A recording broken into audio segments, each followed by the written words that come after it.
see us in the middle? The high-resolution pictures gave investigators a good look at the getaway car, driven most likely by a third accomplice. We were able to determine it was a Camaro. We were able to determine the year of the vehicle. Certain packages in the vehicle were standard. But without the license, it would be difficult to find the car. With clues, it was turning our quiet town, known for its seafood, into a quiet town bank robberies. A bank employee recognized them. She recognized the voice, the way they stood, the same directives. She was positive the same people were robbing her over and over again. In fact, the statement she made was deja vu. Robbers 5'8" and nearly 300 pounds from the United States. They got identified that way as being the same people. The robbers warned the tellers to throw dye packs in the money bags.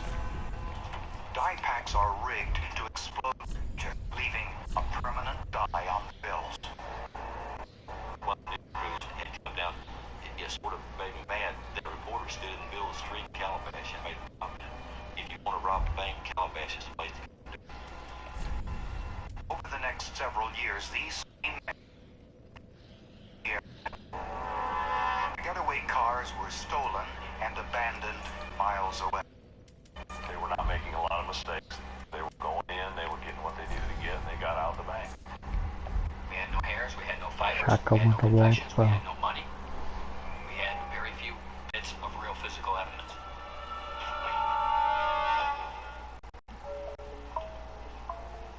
Over a 4-year period, there were 6 bank robberies stretching from Calabash, North Carolina, down to Myrtle Beach across the state line. Each robbery lasted between 2 and 5 minutes, and none of the branches had armed security personnel. This guy again? Very meticulous, very structured, very organized, in, out, and gone. And you're in the area, I think you have to be both lucky and good. The crimes were becoming increasingly violent. One, usually the obese robber in this case, went Scumbag. behind the teller's counter, and How dare you attack me? and the other one rounded up any customers or other bank employees, sometimes forced them into one office or forced them onto the ground. In one particular bank robbery, a warning shot was fired at a bank manager. We had several instances where tellers were struck, were dragged, were beaten, were threatened. In one instance, when an employee I baited that parry, of course. it almost cost her her life. She was shaking so badly she couldn't do the combination. That individual cocked the weapon against her head and said, "This is your last chance. You open the vault or you're dead." Investigators tried to predict where and when the robbers would strike again. But they never imagined what would happen next. The robbers returned to Calabash and hit the same bank for the 3rd time. It turned out to be their biggest heist to date. They walked out of the bank with $175,000. This guy can't kill me though, There was a witness so I'm not gonna worry outside. about him. I had to kind of think a double take. I had to teach him a lesson though for being a dick. And then I realized it was a bank robbery in progress. King saw 2 men run from the bank and get into a green car driven by a 3rd man. King wrote down the license plate number. Then, if something law enforcement officers discouraged, followed them. The chase reached speeds of 80 miles per hour. At one point, the robbers stopped their car, turned around, and confronted him. They were sitting at the intersection, stopped, and banged back in my direction. And one of the guys was down the car with a gun. And so I got the way from the scene and hit the gas and just shot five in the face. None of these guys are good enough. I bet he's not smart. No, I won't know I'm hurting you. It was something they thought He ain't smart enough. Not many robbers wear holsters, okay? Gotta try not to get glitched out right here. He could get stuck. A holster on his belt to carry his gun. Oh, Brian. Inside the bank.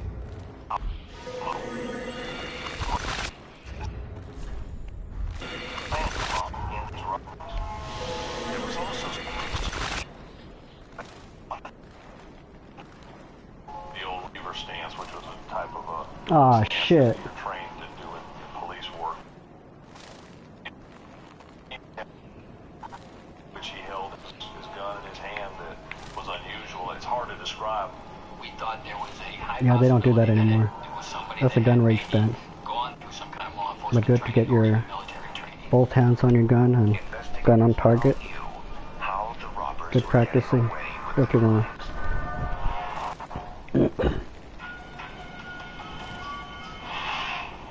Police now believe that the men robbing banks throughout North and South Carolina were somehow involved in law enforcement. Over a 6-year period, away with close to $500,000. Favorite target was the small town of Calabash. At the time, the nearest police station was a 20-minute drive away. Not the best, so I'm just waiting for these guys to die. 3 times. But I think I'll see what they do. They had to go into these banks on more than one occasion, but also to stay inside the banks as long as they stayed in. Why the individuals chose North Carolina National Bank 3 times, we do not know. But we do know that apparently they did this because and I think with each robbery it became easier and easier and they became more confident. The robber's next target was a bank right up the street. At the drive-through window, witnessed the robbery. Goes the Red Phantom. He also noticed a third man, a pickup truck who appeared They're to super be low on the level. lookout, and he wrote down the license number. The robbers drove in a red SUV. The customer followed them. Oh, and no, but a takeaway vehicle. And it was the bonfire. The bank customer eventually lost the robber, but the license plate number turned out to be an enormous break. The truck belonged to a neighbor who lived in South Carolina. Went home. Alvin or there, but Alvin's wife was. Tell us that he was his brothers, Claude and Larry Bell. So the first time we come up with 3 names. Who was a lieutenant Disconnected. with the Myrtle Name of Lieutenant Larry Bellamy, and my initial was made a bad. There's no possible way that they've got the right person, or that they should even be looking at a particular person. Larry vehemently denied any involvement in the identified as the lookout. Any- The FBI offered $16 in rand bills. Fuck no. Getting like input. Yeah. Fuck. Started writing down the serial numbers. I have no idea what the hell's wrong with this game. That was basically one of those ploys that you use. I told I'm him pretty that I convinced was it's a gonna server go back to now. the bank and compare it Why, I with don't stolen know. money from the bank. He got very I'll have to agitated. make some Got very calculations, I upset, suppose. demanding he'd never seen that money before. Investigators went to the third brother, Claude, and with a similar build to the man in the security, he was also a policeman. He also denied any involvement in the robberies, and investigators found no large sums of money in his home. But in his bedroom closet, investigators found a black and white check jacket. Hanging in that closet. Interesting to me. This coat hanging separately in a room they didn't use in a I closet. have no idea. Like super. By expert My zero David button doesn't want to work. He's a photographic technologist with 20 years in garment. Babies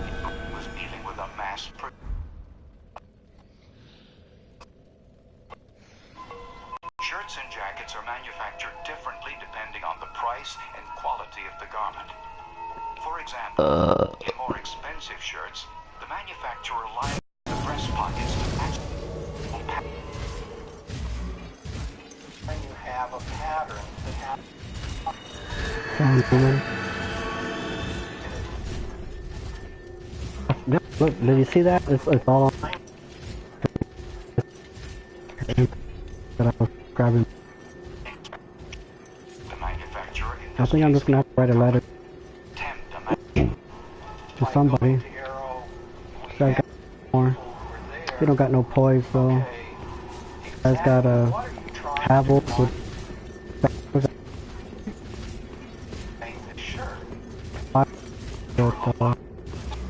his weapon. Actually, the L2s are extremely easy, so I'm not worried about that guy. I'm more worried about that Havel guy. I can't stun him out. I'm gonna have to change my weapon. I'll just kill him with backstab, because the halberds or pull-on weapons are easy to roll.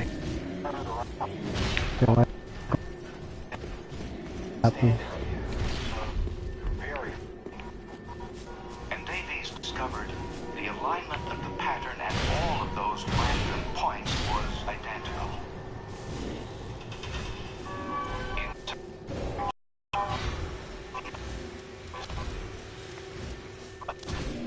Fabric. That's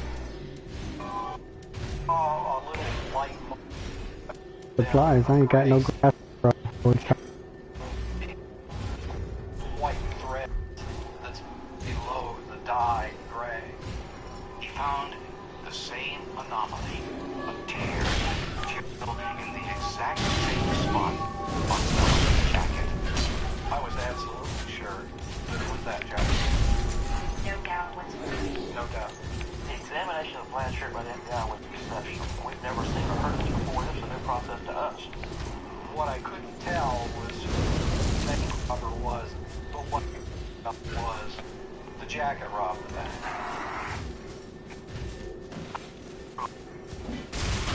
The brothers wore the jacket, and they also wanted to find the money.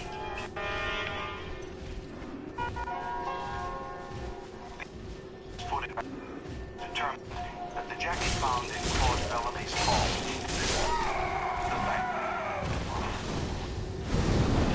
Among the surveillance victims, it appeared to be Larry Bellamy. Larry was a lieutenant in the Myrtle Beach Police Department. His supervisor, Warren Gould, recognized him in the picture by the way he held his gun. I have been on the range. He got cursed. Numerous times with Larry. We were qualifying for the police department, and I Shouldn't go summon someone else. That's fine. I need the souls. Larry's shooting stance was unique. It was a combination of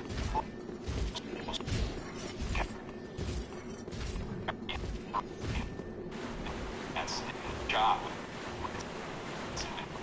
The old shoulder stand. That's distinctive. A number of these witnesses had been on the shooting range practicing with them for years and recognized that shooting stance. Larry knew a great deal about bank robbery because he was a crime scene specialist. Son of He a worked bitch. bank robberies as a crime scene officer. He took fingerprints, photographs.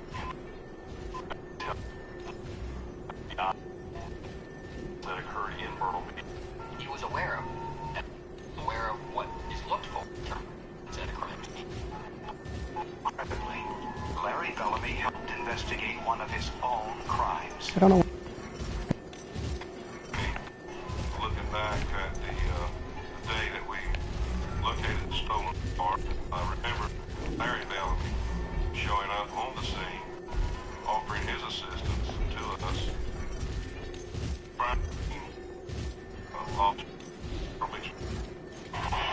Larry's timesheets indicated he was not working when the robberies occurred. Investigators also discovered an interesting clue in the way the getaway vehicles were abandoned.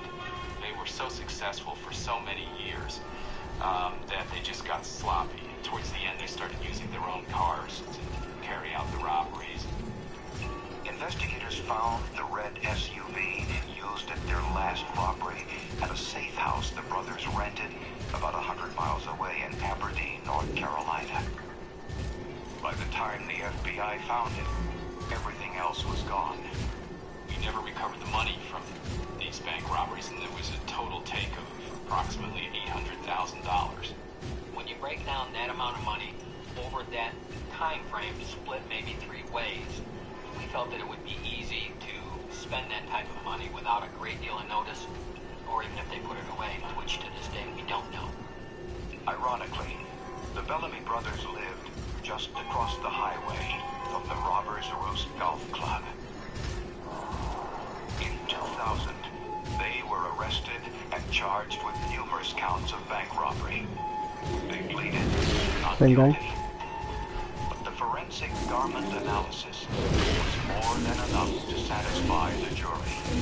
Most of the evidence they had was circumstantial, and this was not forensic evidence. It was basically a fingerprint that was very unique that pointed to one of the bank robberies. All 3 were convicted. Larry and Claude were each sentenced to 50 years in the federal penitentiary. They were the men who had taken an oath to protect these people from violent criminal activity. And they're the very people preying upon them. And so we felt that there was a certain amount of culpability that went to those 2. That didn't Stop go it. to Alvin. You come and fight or don't do that. 15 years. And I think it was the shirt that an FBI investigator was identified that this is the exact shirt that was worn in this robbery, and it matches the the surveillance film inside the bank. I think that became the straw that broke the camel's back and broke the case.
Oh my god. One that made headlines around the world.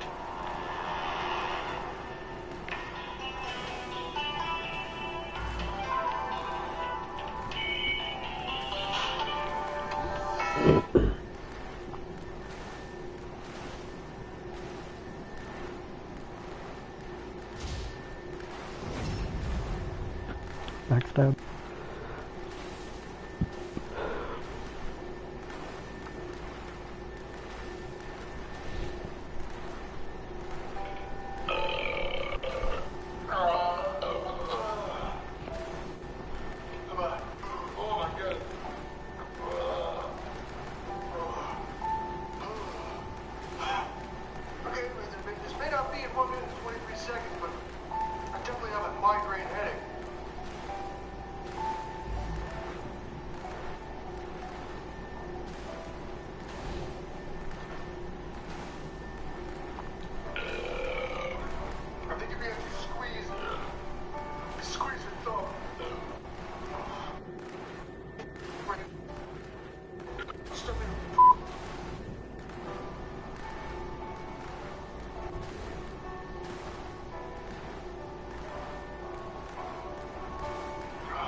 If they're smart, they would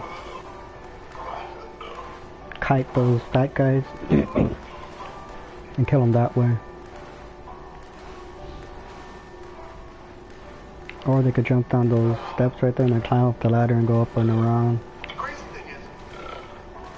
But it'd be better to kill those fat guys than just go for the bonfire. Oh, with his poise though, he could probably just run all past them. The White Phantom will probably die in 2 hits from those fat guys. I did it in like a minute and 21 seconds. Right now, this is not going well for me.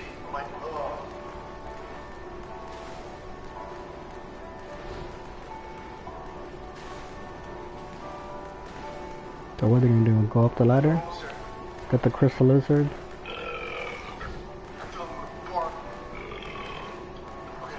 Then if he goes up there, you could go talk to Pate. Or Pal, what's his name? Lat. You could talk to Lat, and then you go back down and around and go get the bonfire.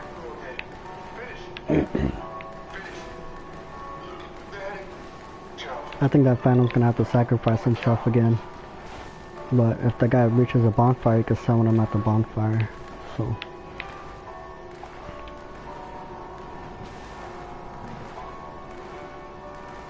Oh, no, we missed the crystal lizard, it's running away. Oh well.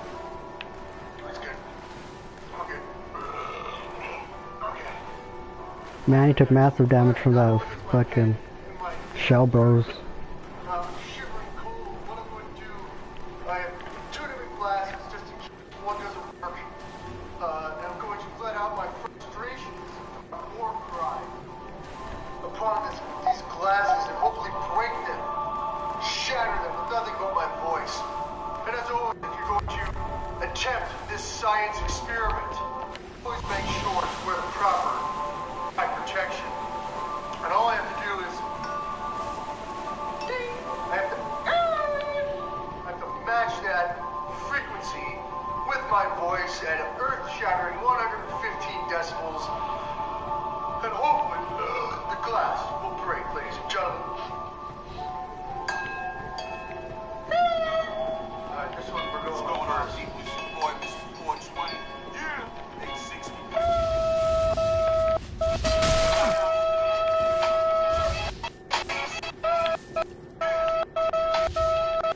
Oh, my last grasp.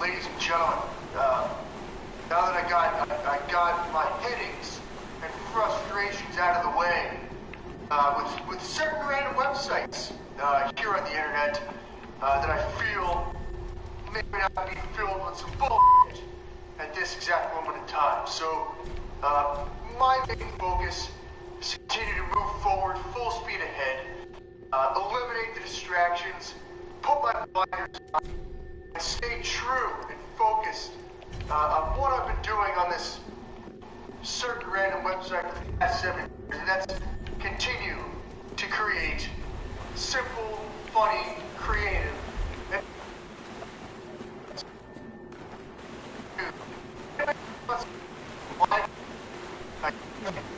second channel on this certain random website. It's called LA Beast Oh, Live. Phantom's gonna die. That's where I'll be live streaming from this point forward. So, thank you for tuning in. Have a happy 2018. Let's go full speed ahead. Have a good day. I totally just antiqued myself. I look ridiculous.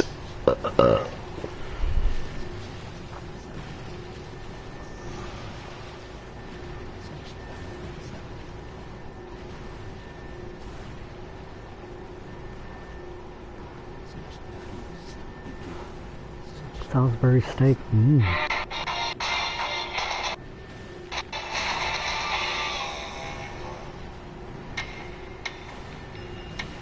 Hey everybody, welcome to the Wolf Pit. Today I'm making one of my favorite classic comfort foods, Salisbury steak with a rich onion gravy. It's easy. Let's get milk, Worcestershire sauce, and pepper, salt, and breadcrumbs. And now simply use your hands and get everything well combined.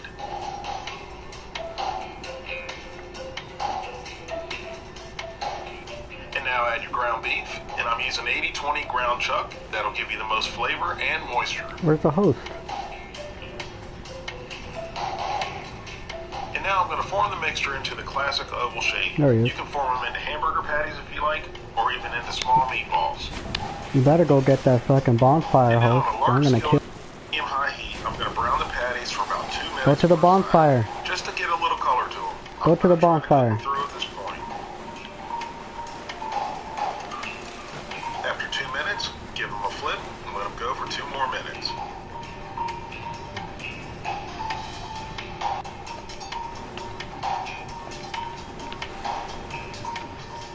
Good.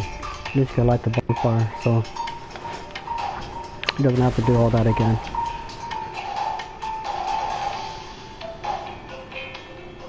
And now remove the Salisbury steaks from the pan.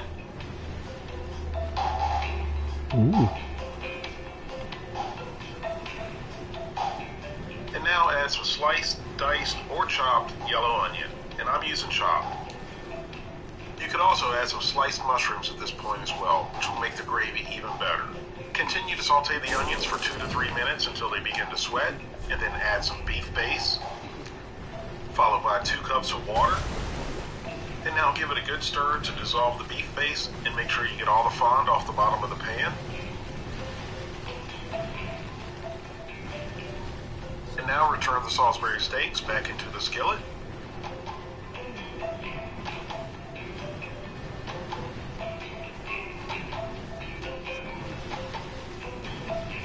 And now bring it up to a simmer, cover, reduce the heat to Alright, medium we low, let the and let bonfire. it simmer for 45 minutes to an hour. After simmering for an hour, I'm going to add cornstarch slurry to thicken up the gravy. Put on a hornet ring so I could take out this host. I don't really have to worry about the. And now give it a good mix to incorporate the cornstarch slurry into I don't have to worry about the Phantom. He's pretty weak.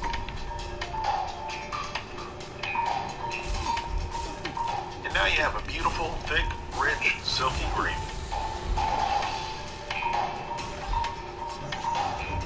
And that's all there is to making a rich, delicious, classic Salisbury steak with onion gravy. Add mushrooms and have mushroom gravy. If this looks like something you'd like to try at home, please give me a thumbs up. Thank you all very much for watching. I hope you give this a try, and I'll see you next time.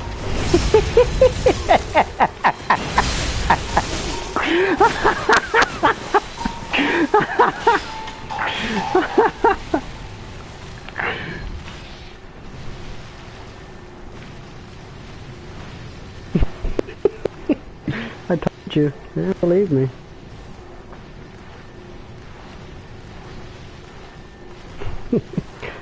Yeah, I took off the hornet ring because I knew he was going to do that. Konnichiwa Ogenkinska.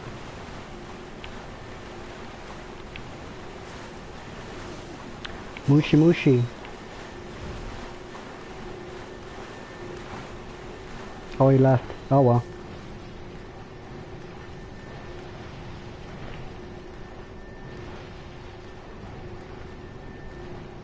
That was hilarious. I knew that was going to happen.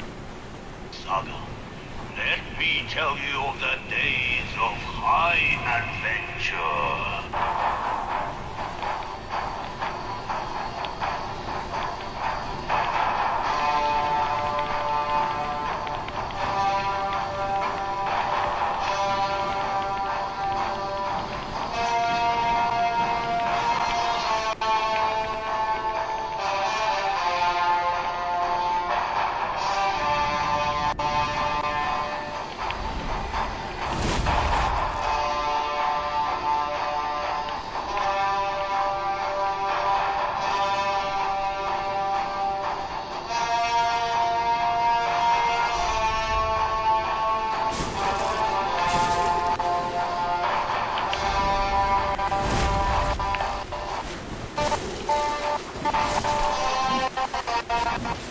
I wanna live. I wanna live. Help me, little bud. Help me. Oh, he ran away. He's like, fuck you, guy.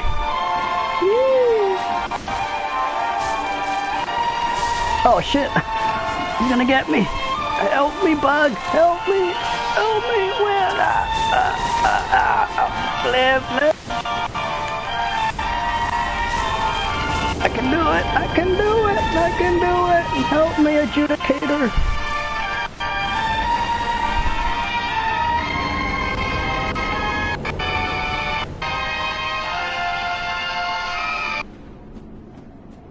My fucking camera.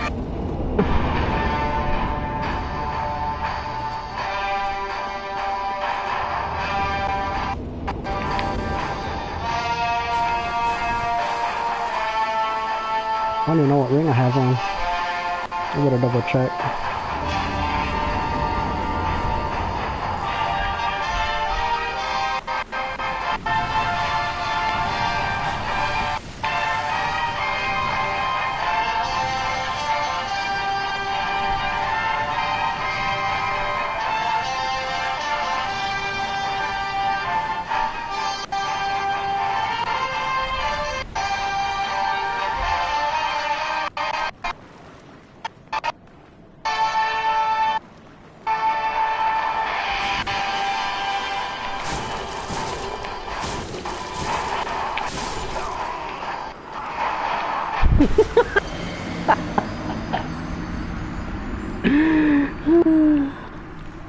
Hopefully unlock that shortcut.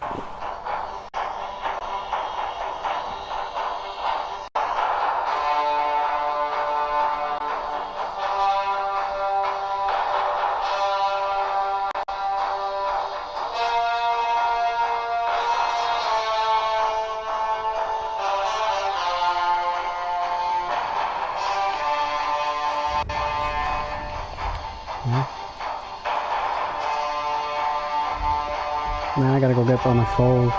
Darn it. Okay. No big deal.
Fuck. It's gonna be difficult. If I don't get grabbed, I'll be okay.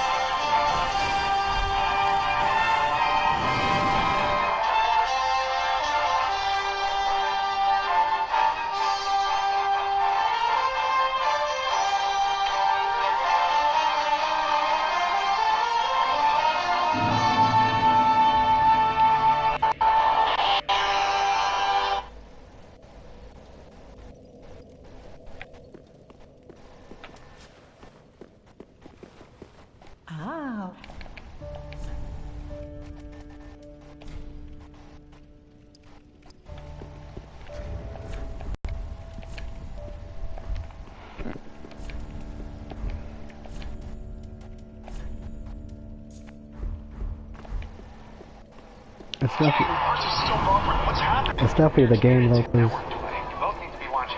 I was playing Diablo earlier and everything was just fine. How long have you been here? I've been here a couple days. Get the best unlimited on the most awarded network. Buy iPhone 8 and get one on us with no trade-in required.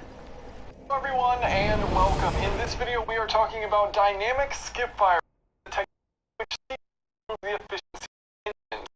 The interesting thing about it is the larger your engine, the more cylinders your engine has, the greater the effect that this has. Now that's not to say that smaller engines aren't more efficient. They tend to be more efficient, they tend to get better fuel economy numbers. So this technology isn't going to make, an already super efficient, small, compact engine more efficient, but it will bring a larger engine closer to those fuel economy numbers. So that's the goal with this technology, and essentially what it does is it gives you fully variable. And that's what everything's all about now. Variable everything. Which is good because they only used it in F1 cars, but now they're using it in manufactured cars. It's only adding power supplies and batteries.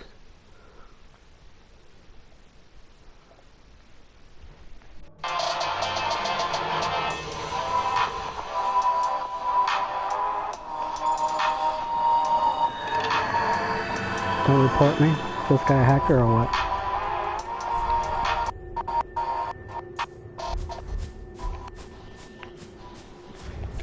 Hey, what's up guys? Tyler here with Secure Team. So we have a list today of more bizarre and strange things happening both down here on Earth as well as some more anomalous things happening around the moon. But first I want to get to a new piece of UFO footage, this time out of Phoenix, Arizona, the home to the infamous Phoenix Lights incident which occurred back in 1997, where a string of lights appeared sitting in the sky over downtown Phoenix in what appeared to many as a V shape that sat in the sky for an extended period of time. The footage from that you're seeing here, and it remains to this day. So, a series of UFO sighting incidents with many eyewitness testimonies from the ground, people stating that these lights were actually masking a massive black V-shaped object or vector-shaped object sitting in the skies above Phoenix. And speaking of vectors, we're going to talk about that more, these new lunar anomalies, so stay tuned for that. But here is that new piece of footage out of Phoenix.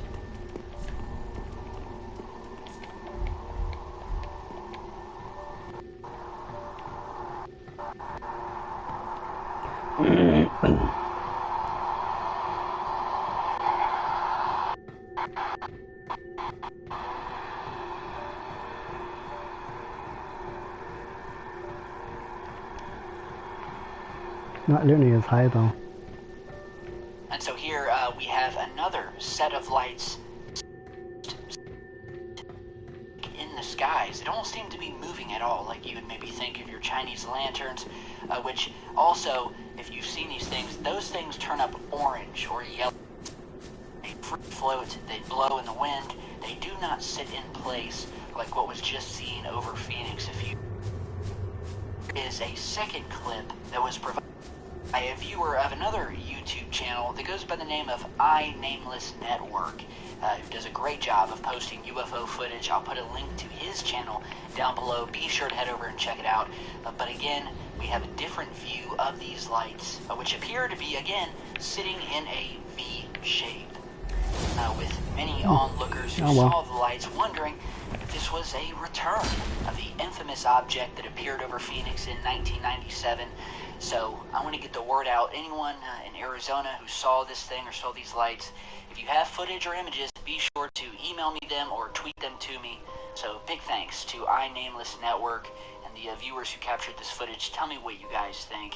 And so now in other news, just a quick update to the couple of reports that I posted over the past few days regarding that mysterious massive white line that appeared in weather satellite imagery over Google Earth and other various digital maps online where you can look at the Earth and the movements of clouds and such, where this massive line had appeared, stretching from Antarctica up to the North Pole.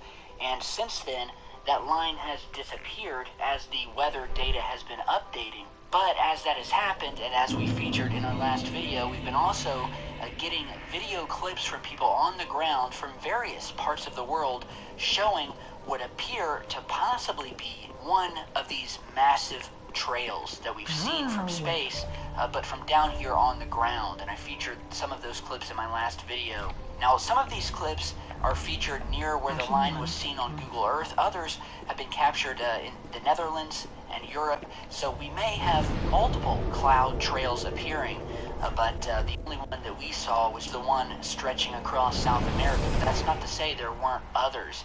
And so today it was discovered that when you look at Google Earth, there seems to be something strange happening, some strange image glitches, or possibly deliberate obfuscations of these massive anomalous cloud lines appearing over the Earth. And so as you're seeing here in another still image from Google Earth, it was discovered that there are multiple areas in the clouds here that have seemed to have been duplicated over and over and can be seen side by side. Now, you can see these here, and here is the duplication circled, or we can see the exact same areas of cloud appearing more than once. And as we zoom out here, we can see where this thing stretches all the way area of the Earth near Greenland, Iceland, the North Pole. As you're seeing here, we have these strange, almost what look like little pitchforks or upside down number 4s appearing side by side. We have 1, 2, and 3 of them. And again, you know, these things are actually pretty rare. You know, Google Earth has been around for years now, and so people talk about glitches and, well, it's just digital glitching. Google, specifically the people behind Google Earth, again, years of working out the kinks and the glitches and the coding in order to make sure that it doesn't happen, or if it does, it happens very rarely. So we often don't see glitches like this, and if there were, it's usually cleaned up immediately. However, I do find it strange that the exact area where these duplications of clouds are found are almost exactly in the line of sight of where that massive cloud trail was seen just days ago. Now I'm going to show you another shot of the Earth, this time from, I believe, Google Maps, where once again we see some sort of glitching effect, and again in the exact same spot that that massive cloud line was seen, but instead of here where we just have clouds being duplicated, the entire area that is supposed to be showing cloud data, there's nothing. It's like they've completely erased, and you can see almost the perfect straight line where they've cropped out completely all of the weather satellite imagery from this entire part of the globe.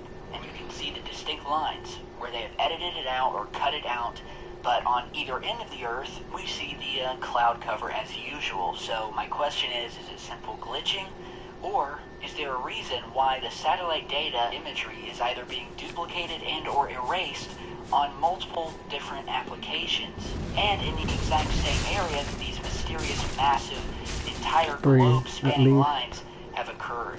And are they trying to cover them up? So, you guys tell me what you think. Berserk has a ton of HP. Or defense, there's a red venom. Created those massive lines, but if you haven't seen those past videos of mine, I'll put a link to them at the end of this video. Go and check them out. Tell me what you think. Oh shit! That was so fucking laggy. We have some more moon mysteries. In my last video, I spoke to you guys about some of the massive craft that have been captured on telescopic footage, traversing, moving slowly. Well, I was right there about the fancies weren't Havels. The Phantoms don't got shit. If I come back, I could kill them easily. Photographs, the first of which come from an amateur astronomer who was snapping some photos of the moon when he captured what he called this mysterious vector-shaped shadow slowly moving across the moon's surface. So you're seeing that photo here. Now, in this case, I don't believe that the shadow that we're seeing is actually being cast down on the moon. That would mean that this thing would be so massive, it would have to have been seen by people all over the world.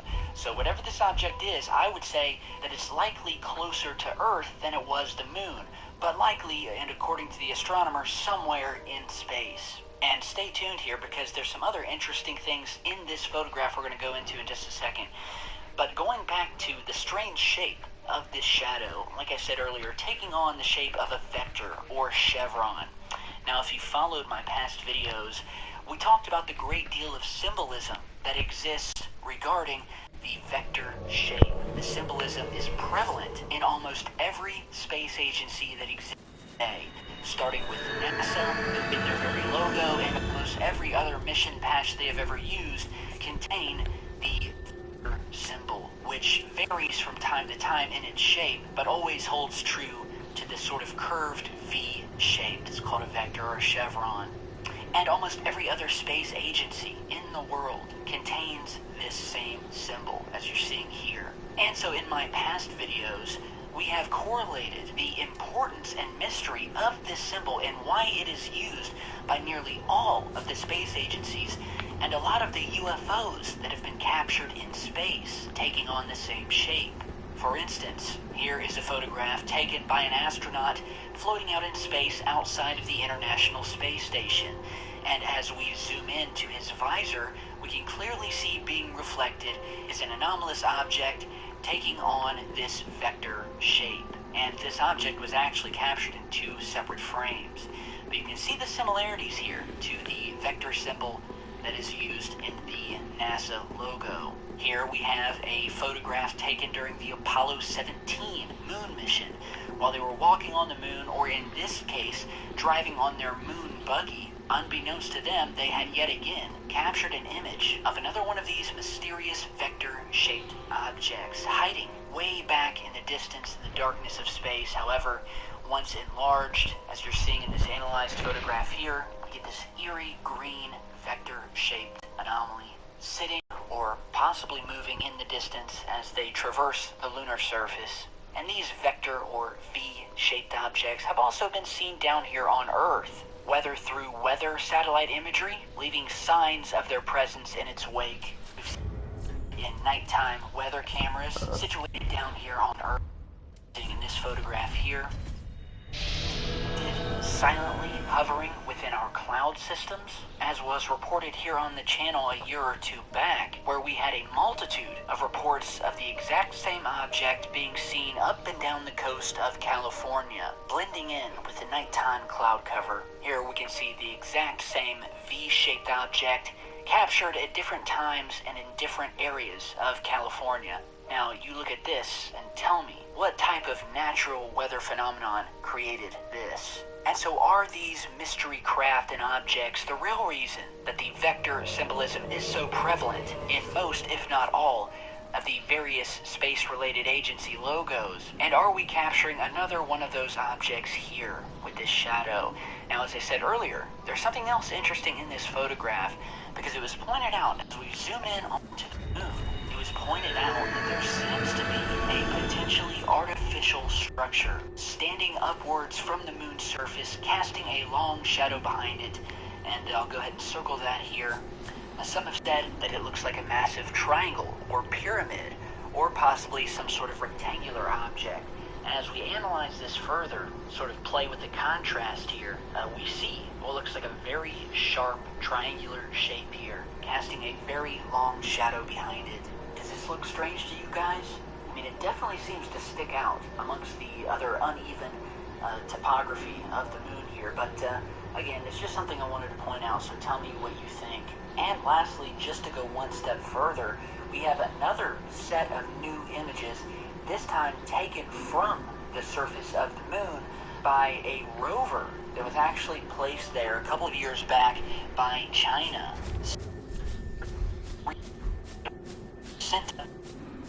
Successfully landed down on the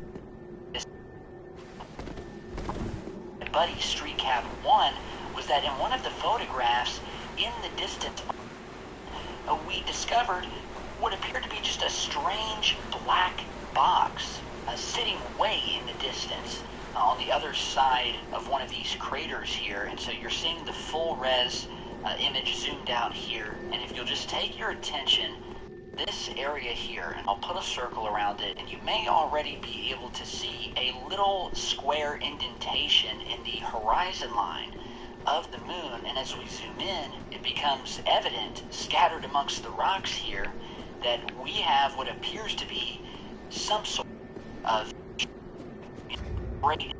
rectangular object sitting alone in the distance among the rock boulders, which are clearly, you know, just standard moon rocks. But here, we can clearly, as you zoom in, you can see the top of it, which appears to be reflecting light, and what also appears to be a shadow around behind it. So that leads me to believe that it could be an actual object, as opposed to the Chinese actually attempting to edit something out and just, you know, photoshopping in a black square to hide behind it.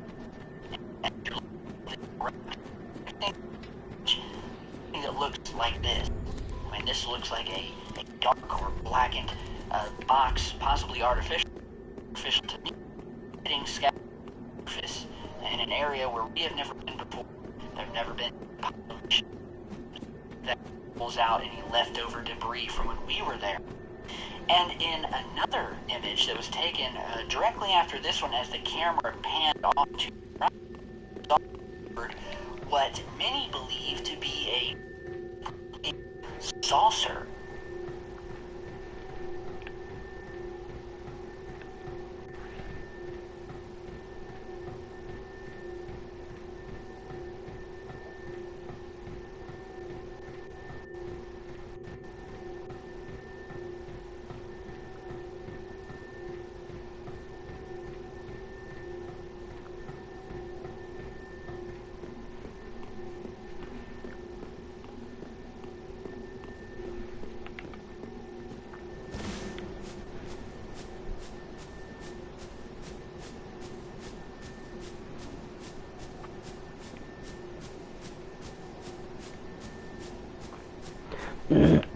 Come on with more Buddhist names.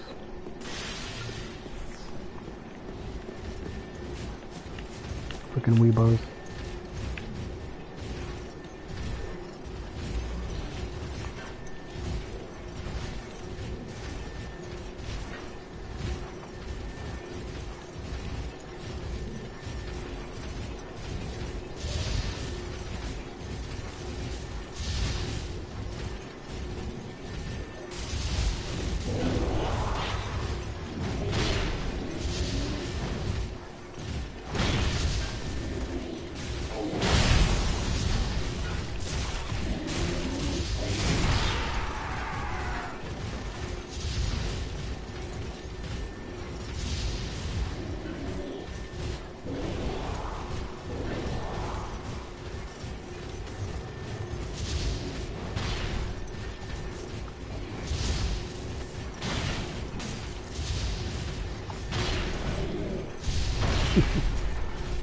Your moped right here in front of us, you left it running. If anybody wants to steal it, if they do, we're gonna follow them off.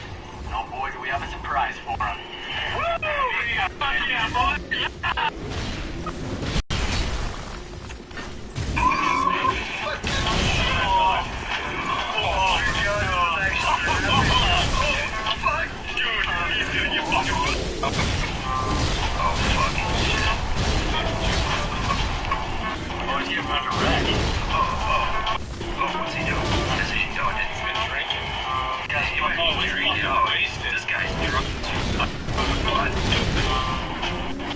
There's the red silence.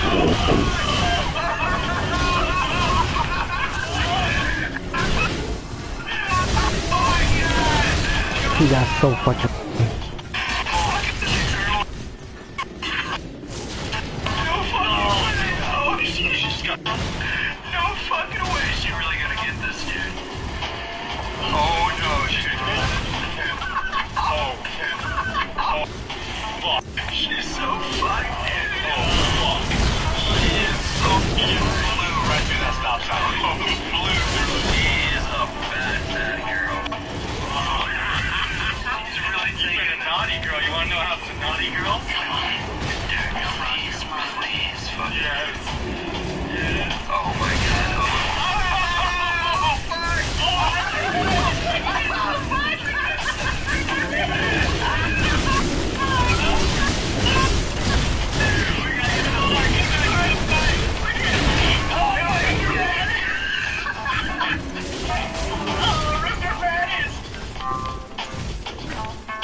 fat guy.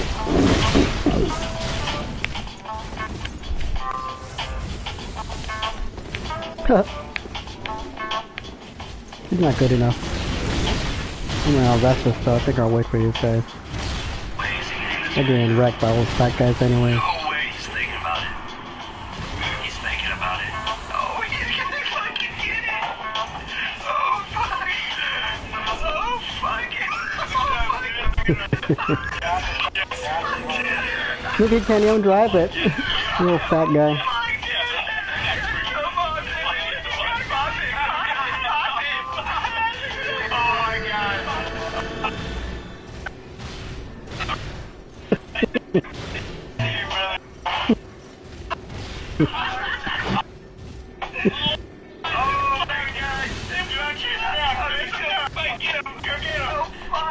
Can we catch up yet? No. Still over there fighting them fat guys.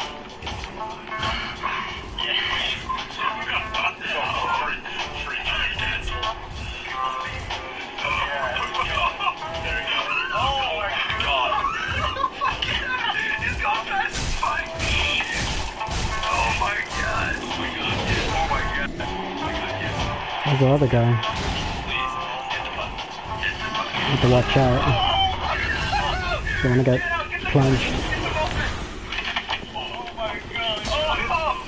One of the panels is missing.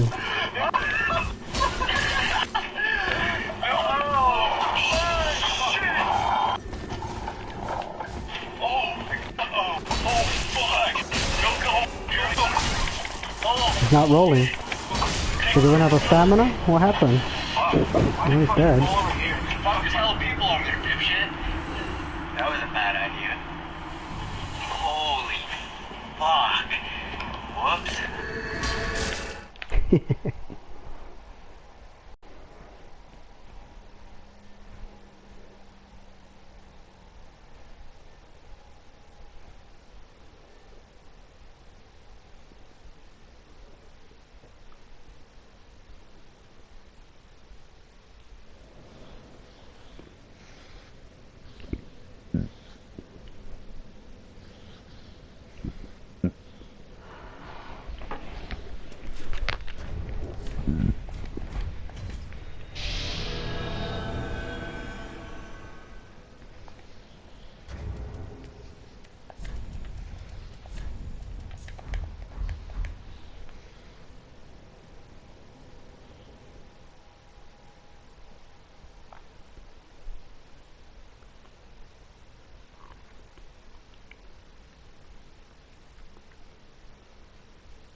Hi, it's Emmy. Welcome back to another military ration tasting. So if you're new to the series and missed all the other military ration eatings I've done in the past, I shall put the playlist down below, which I've eaten international rations and U.S. rations. So today's ration comes to me from a brother and sister, Miss K and Mr. K. Thank you guys so much for sending me this military ration. Here it is. And if you like these military ration tastings, be sure to subscribe. Alright, let's get started. And it is made by Meal Specs, made in the USA, chili and macaroni, menu 4. It's the same technology as the Meal Ready to Eat, or MRE, produced for the American soldier. The color of the packaging is very similar, but the weight of the plastic is a little bit different, and so is the texture. It's not as kind of rubbery, but still very durable. There we go. Sundries bag, strawberry jam, oatmeal cookie, crackers, and here's the ration. And this looks just like the one that you can find in MRE. This does not contain a self-heating unit, so we'll have to heat this up in some boiling water. Ooh. A very dense pack of boiling water here. So I'm going to just slide this packet into here. And on our one back up here it says to let it sit in there for about 5 minutes. So, while that is heating, let's taste the other things. Both the sugar and salt packets are a little bit different. They look more like civilian packets. Oh, this is non-dairy creamer. Instant coffee. There's a moist towelette. Lemon scented, it says, which is nice. So this spoon that they include in this pack is different than the U.S. military grade one, both in its size and color. The official MRE spoons are brown, and they're a little bit longer, and the type of plastic is a little bit more rigid and not so flexible. This is like the spoon that you would get at a birthday party, which is fine, totally adequate. And here are some matches. Gum is also different. The gum is green rather than white. And here's a tiny bottle of Tabasco. So stinking cute. In my opinion, this is definitely better than the packets because you can reseal it, you can keep it, and it's just so stinking cute. He only has about 11 So a cup of coffee. This is a lot of time. This is non-dairy. I'll add a little bit of that as well. Creamer. It's got kind of a gray color to it. And I'll add a tiny bit of sugar to it as well. Because why not? Cheers! It's actually pretty good. We're having some colder weather here in New England, and it's cloudy and gray outside, so a hot cup of coffee, even if it's instant, is always welcome. 1100 HP. And I usually don't have my coffee sweetened. I'll probably kill him in one hit. Sugar is kind of a nice little treat. To go for that all-one spam. Nothing really special there. I'm assuming the strawberry jam goes with the crackers. I think the crackers could also go with the chili too. Oh my gosh, look at that. So there are two of them. Two little perfect squares of cracker. Even if he uses all his stamina, he won't kill me. Kind of unfortunate. Very cleanly. I like that. Very satisfying. So you can't kill me. I'm sorry. Saltine crackers. Let's see how well I break on the perforations, just out of curiosity. No, not that great. They break, but not as cleanly. Alright, let's put a little bit of this jam on here. And it smells just like Smuckers, if it like your mouth.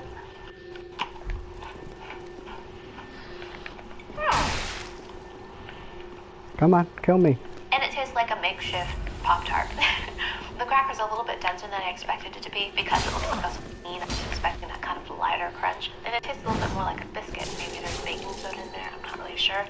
But the jam is great. It's sweet, it tastes like strawberry jam, and surprisingly very reminiscent of like a crunchy Pop-Tart. Better than I expected, really. My napkin's sort of appropriate. That was completely coincidental. Ha! There you go. So while we're waiting for our entree, let's take a little closer look at the Tabasco. It is super, super tiny. The Tabasco inside does not look as vivid as I know Tabasco to be, but I'm sure it'll taste fine. So in comparison, I have a full-size bottle of Tabasco right here, which isn't very big in its own right, but if we want to do a side-by-side comparison, look how small baby is compared to his papa. I love it. I love it. Okay, so I think our entree should be ready. Let's check it out. So let's take this out. Oh, this is a little different. The tear lines are here. Usually they go horizontally. All right. And this is not vegetarian. There's little bits of meat in there. Lots of meat, actually. And elbow macaroni. And that's pretty good. It tastes just like canned chili with the addition of some pasta in there. The pasta, because it is cooked this way, is quite soft and a little bit mushy, but the pasta probably makes it very filling as well. And let's have some little cracker.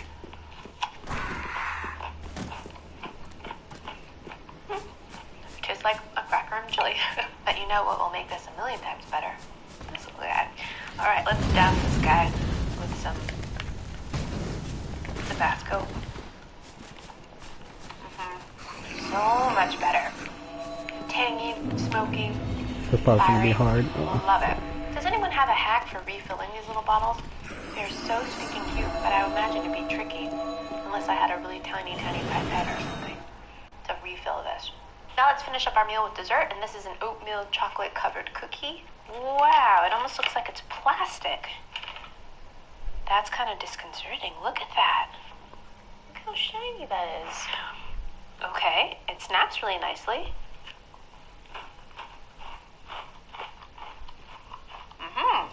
The cookie on the inside is a little bit more substantial than a typical biscuit. It's got a little bit of oatmeal in there, so you've got a little bit of kind of coarse crumbles, but the chocolate flavor is not very pronounced. It's pretty light, actually. And it tastes more like chocolate frosting. Let's finish this meal off with some green gum. I don't know if it has the legendary laxative qualities as the MRE gum is supposedly supposed to have. Ooh, very hard. But it softens up. It's not like one of those uber minty gums, it's just minty, but nice and freshening. And yeah, totally appropriate way to finish a meal. Alright, so that was my first mil-spec MRE. Thank you so much, Mr. K and Miss K, for sending me this civilian ration. I appreciate it. And yeah, thank you guys so much for watching. I hope you guys enjoyed that. I hope you guys learned something. Don't forget to comment, like, and subscribe. And I shall see you in my next video. Toodaloo. Take care. Bye. And there they are. Aren't they beautiful? They're tiny little fish. Take a little butter here. Spread it on the crisp. Bread. Son, you're gonna hear a lot of things growing up. They call you Stumpy, Shorty. Don't listen to them. You'll always be a Tabasco.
As a team of burglars break into a house.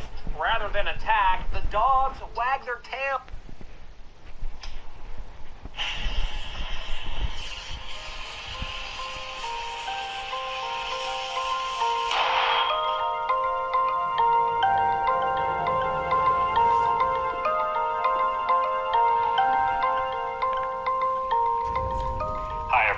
In this video, I will be attempting to answer the most popular question I received in the comments of my previous video.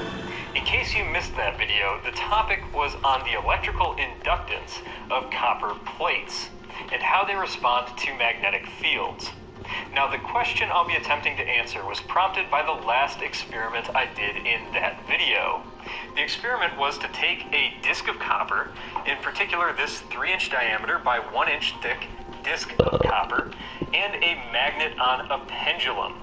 Now, when I swing this magnet toward the copper plate, we see an interesting result. The magnet slows to a stop before actually impacting the copper. It's like it loses all of its momentum at the last second.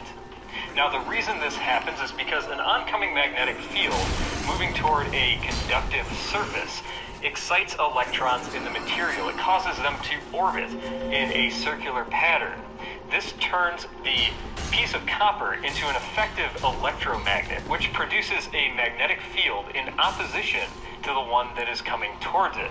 This slows the magnet down, as most of its momentum is converted either into further kinetic energy in the copper or electrical energy which radiates away as heat. After seeing this effect demonstrated, many of you left my video with the question of if a magnetic field induced in a copper plate could actually stop a bullet.